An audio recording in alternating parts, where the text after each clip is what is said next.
Ngiti at pag-asa ang bumungad ngayong bisperas ng Pasko silang lansangan ng lungsod ng Tuguegarao. Ito'y matapos maghatid ng Noche Buena Package ang First Cagayan Provincial Mobile Force Company bilang bahagi ng kanilang malasakit at serbisyong may puso para sa mga higit na nangangailangan.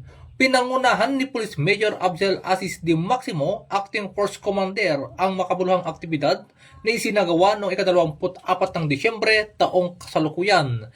Sa ilalim ng Etneb Challenge saan aabot ang 20 pesos mo, Season 6, ipinamalas ng kapulisan na kahit sa simpleng halaga, maaaring makapaghatid ng saya, pag-asa at inspirasyon ngayong Kapaskuhan.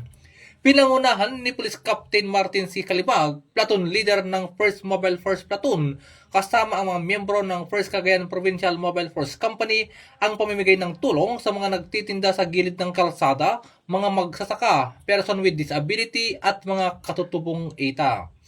Hindi man malaki ang naibahagi, malaki naman ang naging saysay dahil para sa mga benepisyaryo, ang simpleng tulong ay simbolo ng pag-alala at malasakit.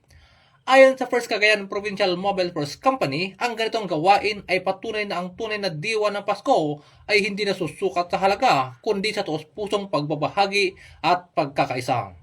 Sa pamamagitan ng Etneb Challenge, patuloy na ipinapalakas ng kapulisan ang ugnayan sa komunidad, dala ang mensahe ng bayanihan, pag-asa at serbisyong tapat para sa sambayanan. Mula dito sa lalawigan ng Cagayan, ako ang inyong PNN correspondent, Police Corporal Diab, alagad ng batas, tagataguyod ng Balitang Pulis.